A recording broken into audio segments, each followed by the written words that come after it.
there with me as we go, where the ocean breeze and the dolphins roam. There's no place I'd rather be than with you, being barefoot and salty.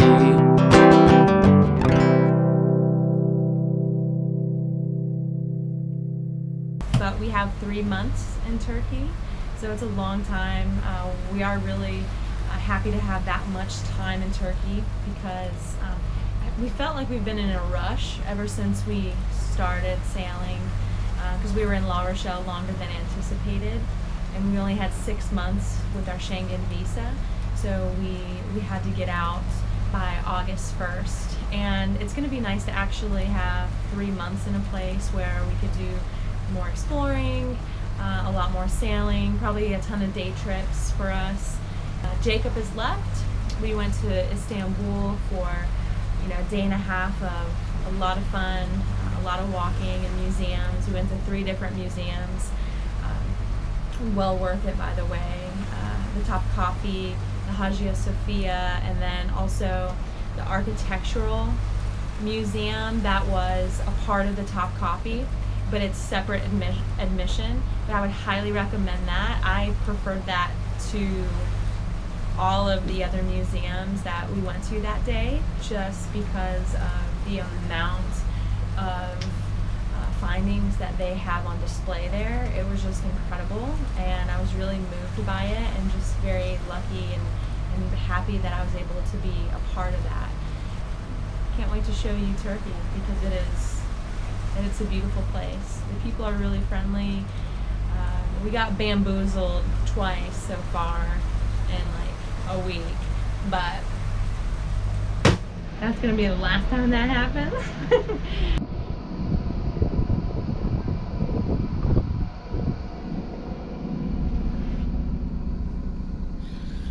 So we finally arrived at our first anchorage in Turkey after probably 10 days in the marina at Yalikavak. It's a beautiful bay surrounded by apartments and hotels. Kind of takes it away a little bit from the countryside, but it's still an attractive place. And we are anchored in about 60 feet of water, and almost had to use all our chain to anchor, but fairly protected. And today we're going to just go and explore, take the dinghy, our fin out, and go see what's around. We've been here, this is working on our 3rd day. It's really nice, peaceful. It's got great protection, so we're just hanging out for a while. And this morning when we were drinking coffee, we decided to make a to-do list of things that we need to take care of on the boat. And what started off as 2 or 3 items ended up becoming a whole page of stuff. In the Mediterranean, the water is very, very salty. So in a lot of instances, when the booklet says, check it every 6 months, you probably want to go like every 3 to 4 months, is what someone who has spent a lot of time in the Mediterranean, she lives in Palma, was telling us, just because the salt water eats away at everything. So we made a huge list of things. We're gonna start knocking out today. We got to check the seals, the winches. It says every, I believe, quarter to change the anchor chain. So we do a good job of cleaning it every time we go to a marina. And when we rinse off the boat, we open up the anchor locker and we rinse down the anchor with fresh water. But we definitely want to rotate the anchor chain, and as well as mark it. We're going to try to mark it for every 10 meters or so. We just want to make sure that we keep up with the integrity of some of these items that are really important to us. And like I said, the list is long, but we're going to start knocking these out one at a time. Trying to take a precautionary measure. I've changed the oil, and we're going to run the, is that? No, that was the engine oil. This is the transmission. Is the transmission. Yeah. Motor, a couple of hours, and then see what the color of the oil looks like after several hours of running. If it looks like it's milky or white or there's water in it, then we're going to have the boat hauled out and the underwater units checked. So that's an issue we might have to face in the future.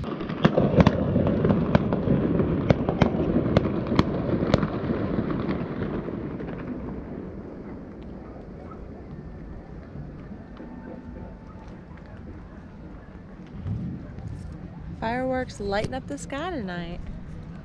How pretty. We are currently right here, and we were thinking about sailing north to Dittam. It's only a 12 nautical mile sail, and then maybe up again to Port St. Paul, and then up to Sesame. And then from there, because the Meltami winds are more north-northwest, we would like to actually, instead of beating up against the waves and the wind, we'd like to then work our way to some of these anchorages and back down, and then to Bodrum. Well, we just left our anchorage at Gundogan, where we spent a lovely 5 days, actually 4 nights.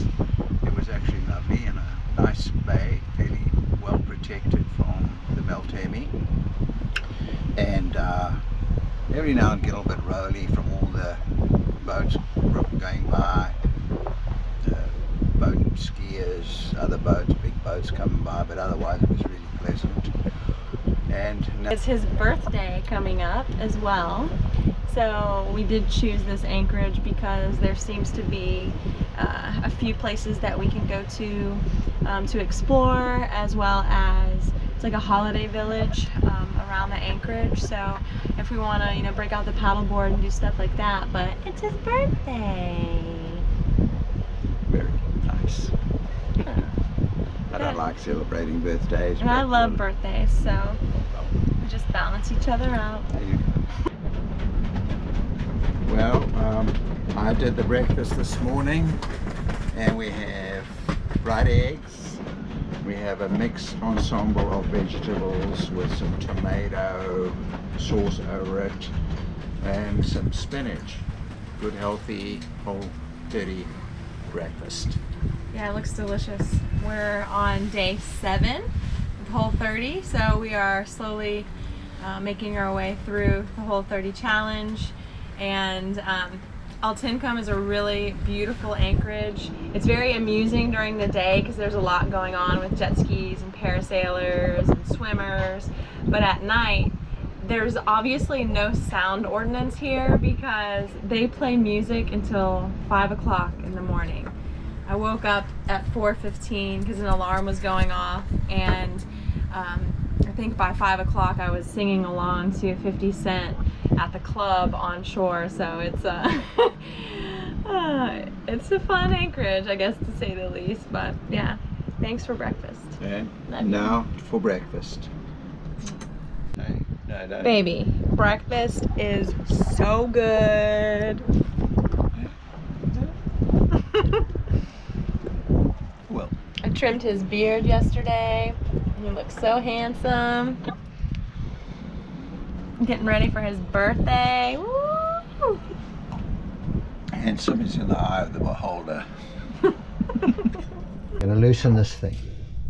We're going to pull it out. Water's going to go whoosh.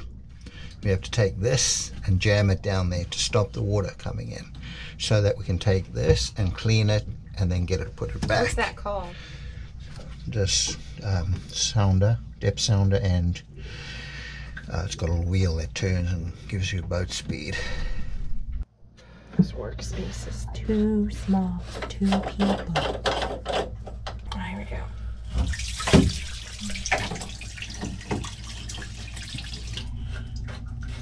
Voila.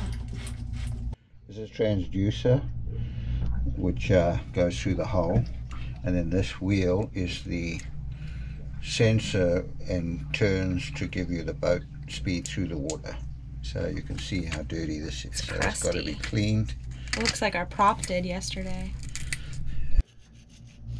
Alright, so we're cleaning off the little impeller that gives us the the boat speed through the water, and as you can see, it's pretty crusty. Probably been in there 6 months since it's been cleaned. Well, since we actually got the boat. So we're brushing its getting teeth. it cleaning. We're gonna get it clean using a toothbrush to scrape off all the crud. So It's Clive's toothbrush. my ex-toothbrush. You broke up with it? I broke up with it. I now have an electric toothbrush. Much better. Much more Powerful. powerful, yeah. Looks about as bad as we're going to get it. Clive is going to get a little bit of grease to add to that before we plug it back in. Look how pretty. This was Jacob's room.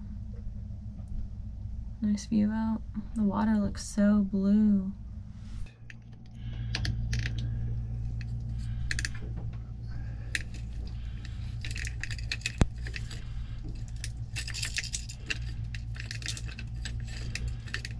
Does that help seal it? Yeah, it keeps it a little bit lubricated. This kind of keeps it from drying out. Clean out the salt water pump filter and shutting off the valve, which is over here. Alright, this is the saltwater filter, and what we did was we disconnected this line first, and then there's a little blue nozzle right there, Push that down. and I pushed that down, and then this came off. This is the filter, not mistaken for a little camera. I guess the filter's in here, so we have to pop this plastic piece off. Okay, so what I did was I pinched these black things together, and then I pulled this plastic piece off, and this is the filter that takes the salt water from the ocean and it filters through here. And it was pretty clean. There was, you know, this, which is, I don't even know, something that was floating obviously, but we have our toothbrush back out and we are just kind of like cleaning it up, but for the most part it looks good. And but we're going through all the systems, so we figured we might as well go through and at least check.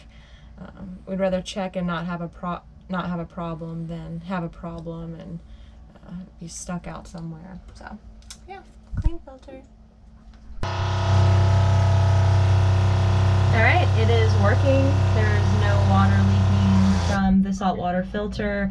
We made sure that we turned the pump back on here, and water is flowing freely in from the ocean. So here, and then filtering and then going through the line and up to the kitchen. And that the salt water that we use primarily the port side of the boat. Both of these heads have salt water, so you can flush with the salt water.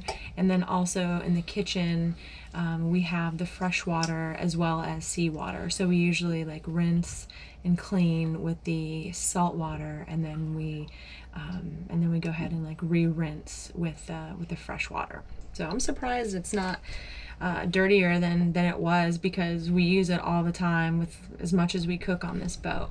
Well, we've noticed that there's a lot of strain on the actual anchor chain leading from the windlass down to the anchor, and the bridle has to take some of the tension off that chain.